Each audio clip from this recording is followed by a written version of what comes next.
السلام علیکم سامعین، آج میں مزیدار کہانی پراسرار کنواں کا دوسرا حصہ لے کر آئی ہوں۔ پلیز اگر یہ کہانی میں آپ لوگوں کو اچھی لگی تو میری چینل اردو پیشن کو سبسکرائب کیجیے۔ چلے آئیں شروع کرتے ہیں۔ بھاگتے ہوئے کہا، راستے میں غزالہ ملی۔ وہ بھاگ دوڑ کی وجہ پوچھنے لگی۔ اوپر جانے کا راستہ جلدی کیجیے، فریدی تیزی سے بولا۔ غزالہ بھی اس کے ساتھ دوڑنے لگی۔ اس نے زینے کی طرف اشارہ کیا۔ فریدی دوڑتا ہوا زینہ طے کرنے لگا۔ ذرا جلدی کیجیے، میرے کمرے کی چھت کہاں ہے؟ ادھر آئیے، غزالہ ہانپتی ہوئی بولی۔ وہ ادھر اس دیوار کے قریب سے شروع ہوتی ہے۔ فریدی گھٹنوں کے بل بیٹھ کر چھت کا جائزہ لینے لگا۔ کچھ دور ہٹ کر شیشے کے روشن دان کے قریب اسے خون کی چھینٹیں دکھائی دیں۔ فریدی بے تابی سے کھڑا ہاتھ مل رہا تھا۔ دونوں نیچے اتر آئے۔ اسی رات کی بات ہے۔ فریدی، حمید، غزالہ، طارق اور نواب صاحب برآمدے میں بیٹھے کنویں سے چنگاریاں نکلنے کا انتظار کر رہے تھے۔ غزالہ کی آنکھیں فریدی کے چہرے پر لگی ہوئی تھیں۔ 11 تو بج گئے، نواب صاحب نے بے چینی سے پہلو بدلتے ہوئے کہا۔ مجرم آج تیسری حماقت نہ کرے گا، فریدی نے مسکرا کر کہا۔ تو کیا تمہیں پورا یقین ہے یہ کسی آدمی کی حرکت ہے؟ نواب صاحب نے کہا۔ 100%، فریدی نے کہا اور سیگار سلگانے لگا۔ ابھی یہ باتیں ہو ہی رہی تھی کہ دفتر ایک تیز قسم کی سرسراہٹ کی آواز سنائی دی۔ یہ لو، آوازیں شروع ہوئیں۔ اوہ! فریدی کے منہ سے بے اختیار نکلا اور وہ سیدھا ہو کر بیٹھ گیا۔ ساتھ ہی اس نے اپنی کلائی پر بندھی ہوئی گھڑی پر نظر ڈالی۔ جانوروں کی آوازوں سے کوٹھی گونج رہی تھی۔ فریدی اٹھ کر اندر چلا گیا۔ آوازوں کا سلسلہ ختم ہوتے ہی اس نے اپنی گھڑی پر نظر ڈالی۔ ایک سیڑھی منگوائیے، فریدی نے کہا اور بجھے سیگار کو سلگا کر بے تابی سے برآمدے میں ٹہلنے لگا۔ 2 نوکر سیڑھی لے کر آئے۔ اس کی ہدایت کے مطابق چھت والی دیوار سے سیڑھی لگا دی گئی۔ اوپر پہنچ کر وہ تھوڑی دیر تک ادھر ادھر دیوار کو انگلیوں سے کھٹکھٹاتا رہا۔ پھر یک بیک اس کا کیکا سن کر لوگ چونک پڑے۔ کیا آپ بتا سکتے ہیں یہ دیوار کس چیز کی بنی ہوئی ہے؟ فریدی نے کہا۔ ارے بھائی، پتھر کی ہے، اور کس چیز کی ہوتی؟ کیا یہاں بھی پتھر ہی ہے؟ ذرا دیکھیے یہ پتھر کتنا لچکدار ہے، فریدی نے اس حصے کو ہاتھ سے دباتے ہوئے کہا۔ ارے یہ کیا؟ نواب صاحب حیرت سے چیخے۔ فریدی ہنسنے لگا۔ بھائی بتاؤ یہ کیا معاملہ ہے؟ مجھے تو اختلاج ہو رہا ہے۔ تو سنیے جناب، ابھی تک آپ ایک بہت ہی دلچسپ ریکارڈ سنتے رہے ہیں۔ یہاں اس جگہ لاؤڈ سپیکر لگا ہوا ہے۔ ارے! نواب صاحب اچھل پڑے۔ نواب صاحب آپ کو اس لاؤڈ سپیکر کا نہیں پتا؟ طارق صاحب بھلا آپ خود فیصلہ کیجیے، فریدی بولا۔ اس بات پر کسے یقین آئے گا؟ اس طرح دیواروں میں لاؤڈ سپیکر فٹ کر دینا کوئی گھڑی دو گھڑی کا کام تو ہے نہیں۔ ظاہر ہے اس میں عرصہ لگا ہوگا۔ پھر میں یہ کیسے سمجھ لوں کہ گھر کے رہنے والوں کو اس کو اطلاع نہ تھی؟ فرض کیجیے کہ یہ حرکت گھر ہی کے کسی آدمی کی ہے، تو ایسی حالت میں اس کا علم کسی اور کو بھی ہونا چاہیے۔ کیا خیال ہے؟ جعلی لاؤڈ سپیکر؟ نواب صاحب خود بخود بڑا پڑائے۔ شاید آپ کو یقین نہیں آیا۔ فریدی نے پتلون کی جیب سے بڑا سا چاقو نکال کر حمید کو دیتے ہوئے کہا۔ جاؤ بھائی، ذرا چڑھ کر اس معاملے کو صاف ہی کر دو۔ حمید چاقو لے کر سیڑھی پر چڑھ گیا۔ تھوڑی دیر محنت سے اتنی جالی کٹ گئی کہ لاؤڈ سپیکر کا ہارن صاف دکھائی دینے لگا۔ اس عمارت کے کمروں میں سفیدی کب سے نہیں ہوئی؟ فریدی نے پوچھا۔ پچھلے سال ہوئی تھی، نواب صاحب بولے۔ تو یہ سب کام اس کے بعد ہی ہوا ہے، ورنہ سفیدی کرنے والوں میں ضرور سیرا سیمنگی پھیلتی۔ اف میرے اللہ! نواب صاحب اپنا چہرہ رومال سے صاف کرتے ہوئے بولے۔ تو یہ سب کام اس وقت ہوا جب میں اور غزالہ 6 ماہ کے لیے باہر چلے گئے تھے۔ اس وقت غالباً لاؤڈ سپیکر کے ہارن فٹ کیے گئے ہیں، کیونکہ یہ کوئی ایسا مشکل کام نہیں، ایک رات میں بھی ہو سکتا ہے، لیکن ان دیواروں میں تار دوڑانے کا انتظام اسی وقت کر لیا گیا ہوگا جب یہ عمارت زیر تعمیر ہوگی۔ نواب صاحب حیرت سے فریدی کو دیکھ رہے تھے۔ یہ عمارت کس کی نگرانی میں تیار ہوئی؟ دفتر؟ فریدی نے پوچھا۔ میرے مرحوم پرائیویٹ سیکرٹری کی نگرانی میں، نواب صاحب بولے۔ میں اس زمانے میں مستقل طور پر لکھنؤ میں مقیم تھا۔ تو یہ وجہ ہے ان حضرت کی موت کی؟ فریدی نے بے اختیار بولا۔ کیا مطلب؟ یقیناً وہ حضرت اس نامعلوم آدمی سے ملے ہوئے تھے جو آپ کو تنگ کر رہا ہے، اور آخر اس نے اس سے بھی اپنے راستے سے ہٹا دیا۔ رات ہر درجہ تاریک تھی۔ فریدی نے اپنا پلنگ برآمدے میں نکلوا لیا تھا۔ ان کی بڑھ جانے کی وجہ سے اس نے دفتر چادر اوڑھ لی۔ ساری کوٹھی پر سناٹا چھایا ہوا تھا۔ دفتر ایک طرف سے ایک طالی سایہ متحرک نظر آیا۔ وہ آہستہ آہستہ فریدی کی پلنگ کی طرف بڑھ رہا تھا۔ وہ پلنگ کے قریب پہنچ کر رک گیا۔ اس کا ایک ہاتھ بلند ہوا اور بڑا سا خنجر سونے والے کے جسم میں پیوست ہو گیا۔ ساتھ ہی کسی طرف سے ایک دوسرا سایہ جھپٹ کر پہلے سایہ پر آ رہا۔ دونوں گتھم گتھا ہو گئے۔ دفتر ایک سایہ دوسرے کی گرفت سے نکل کر بھاگا۔ دوسرا سایہ اس کے پیچھا کرنے لگا، اور پھیلی ہوئی تاریکی نے دونوں کو اپنے دامن میں چھپا لیا۔ اچانک عمارت چیخوں سے گونج اٹھی۔ شور و غل سن کر لوگ جاگ اٹھے۔ حمید بھی بیدار ہو گیا۔ وہ بھاگ کر فریدی کے کمرے کی طرف آیا۔ جیسے ہی اس نے ٹارچ جلائی، اس کے منہ سے چیخ نکل گئی۔ فریدی نے ماتھے تک چادر اوڑھ رکھی تھی، اور اس کے سیاہ بال تکیے پر بکھرے ہوئے تھے، اور سینے میں ایک خنجر پیوست تھا جس کا صرف دستہ نظر آ رہا تھا۔ حمید بے تحاشا چیخنے لگا، دوڑو دوڑو، قتل ہو گیا! اس دوران بارش بھی ہونے لگی، اور اتنی تیز کہ کان کی آواز سنائی نہ دیتی۔ دفتر کسی نے کہکا لگایا، سب لوگ چونک پڑے۔ فریدی پانی میں شرابور لڑکھڑاتا ہوا برآمدے میں داخل ہوا۔ ارے آپ، سب کی زبان سے بیک وقت نکلا۔ پہلے یہ بتائیے کہ یہ کون ہے؟ حمید نے لاش کی طرف اشارہ کرتے ہوئے کہا۔ چادر الٹ کر دیکھو۔ جیسے ہی حمید نے چادر الٹی، اس کے منہ سے حیرت سے چیخ نکل گئی۔ چادر کے نیچے 3-4 تکیے رکھے ہوئے تھے اور سرہانے پر تکیے پر موم کا ایک بنا ہوا سر رکھا ہوا تھا جس پر سیاہ رنگ کے بڑے بڑے بال چپکے ہوئے تھے۔ حضور، بڑے سرکار کمرے میں نہیں، اس نوکر نے لوٹ کر کہا جو نواب صاحب کو بلانے گیا تھا۔ اوہ! فریدی تیزی سے نواب صاحب کے کمرے کی طرف روانہ ہو گیا۔ بقیہ لوگ بھی ان کے پیچھے تھے۔ نواب صاحب کا کمرہ خالی تھا، بستر بچھا ہوا تھا۔ بستر کی حالت کہہ رہی تھی کہ کوئی اس پر سویا ضرور ہے۔ کوٹھی کا کونا کونا چھان لیا گیا، نواب صاحب کا کہیں پتہ نہیں چلا۔ دوسرے دن نواب صاحب کی کوٹھی میں کہرام مچا ہوا تھا۔ نواب صاحب ابھی تک نہیں لوٹے تھے۔ سب سے پریشان غزالہ تھی اور سب سے زیادہ خاموش فریدی تھا۔ گہرے تفکر کی وجہ سے اس کی پیشانی پر سلوٹیں ابھری ہوئی تھیں۔ تھوڑی دیر بعد وہ کمرے سے نکل کر حمید کے کمرے طرف گیا۔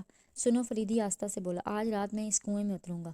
میں آپ کو ہرگز اترنے نہیں دوں گا۔ نہیں بھائی، اب اس کے بغیر کام نہیں چل سکتا۔ حمید خاموش ہو گیا۔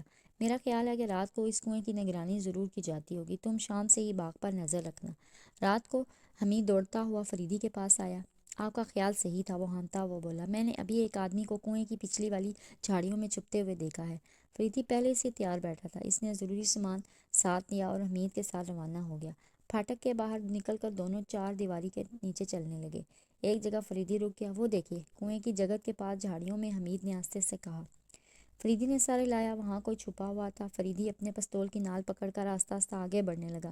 جھاڑیوں کے قریب پہنچ کر اس کا پستول والا ہاتھ اوپر اٹھا اور ساتھ ہی کسی کے گرنے کی آواز آئی۔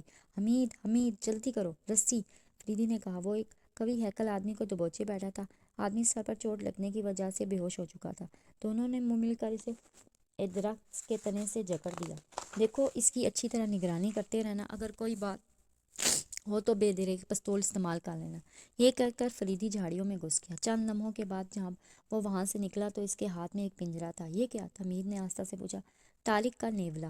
فریدی نے پنجرا زمین پر رکھ دیا، پھر ریشم کی مضبوط ڈوری کے سرے سے ایک پتھر باندھ کر اسے کنویں میں پھینک دیا اور ڈور کا دوسرا سرا قریب کے ایک تنے سے باندھ دیا۔ پیشانی سے پسینہ پونچھنے لگا۔ اچھا بھائی حمید، اللہ حافظ، میں چلا۔ بہت ہوشیاری سے رہنا، اگر کوئی خطرہ درپیش ہو تو بے تکلف گولی چلا دینا، فریدی نے کہا اور نیولے کا پنجرا اپنے گرد لپٹی چمڑے کی پیٹی میں لٹکا لیا۔ پھر ٹارچ کی روشنی میں دیر تک کنویں کے اندر دیکھتا رہا۔ اچھی طرح اطمینان کر لینے کے بعد اس نے ٹارچ پتلون کی جیب میں ڈالی اور ریشم کی ڈور کے سہارے کنویں میں اترنے لگا۔ اس طرح اترنا کوئی آسان کام نہ تھا۔ تھوڑی دور جا کر ڈور پسینے کی وجہ سے ہاتھ سے پھسلنے لگی۔ اچانک فریدی کی کمر سے لٹکے پنجرے سے بھی عجیب قسم کی آوازیں آنے لگی تھیں۔ شاید نیولا سانپوں کی پھنکاریں سن کر اپنے غصے کا اظہار کر رہا تھا۔ ابھی اس نے صرف آدھی مسافت طے کی تھی کہ گرمی کی وجہ سے اس کا دم گھٹا جا رہا تھا۔ اس نے منہ اوپر کر کے 2-3 گہرے گہرے سانس لیے اور پھر نیچے اترنے لگا۔ بہرحال باہزار دقت وہ کنویں کی تہہ تک پہنچا۔ ٹارچ کی روشنی میں وہ کنویں کا جائزہ لینے لگا۔ تھوڑی دیر بعد اسے ایسا محسوس ہوا جیسے اس کی محنت بیکار ہوگی اور وہاں کچھ بھی نہیں تھا۔ تھک ہار کر اسے اوپر چڑھنے کا ارادہ کیا۔ رسی پکڑ کر جیسے ہی سر اٹھایا، دوسرا پیر کنویں کی دیوار سے ٹکرا گیا اور ایک عجیب قسم کی آواز پیدا ہوئی۔ فریدی چونک کر پھر نیچے اتر گیا۔ جہاں پیر لگا تھا اس جگہ کو بغور دیکھنے لگا، پھر اسے انگلیوں سے آہستہ آہستہ کھٹکھٹایا۔ اوہ میرے اللہ! اس کے منہ سے بے اختیار نکلا۔ دیوار کا یہ حصہ ٹین کا بنا ہوا تھا، لیکن اسے اس طرح بنایا گیا تھا دیکھنے میں اینٹوں کی جڑائی معلوم ہو رہی تھی۔ فریدی نے جیب سے چاقو نکال لیا۔ تھوڑی دیر میں اس نے ٹین کا وہ ڈھکنا وہاں سے نکال پھینکا۔ سامنے دیوار کا اتنا بڑا حصہ کھل گیا جس سے آدمی بیٹھ کر بآسانی گزر سکتا تھا۔ فریدی ٹارچ کی روشنی میں رینگتا ہوا آگے بڑھا۔ اب وہ ایک اچھے خاصے کمرے میں چل رہا تھا، گویا یہ کنواں ایک زیر زمین تاخانے سے منسلک تھا۔ دفتن وہ ٹھٹک گیا۔ سامنے ایک عورت اور مرد کھڑے ہوئے تھے۔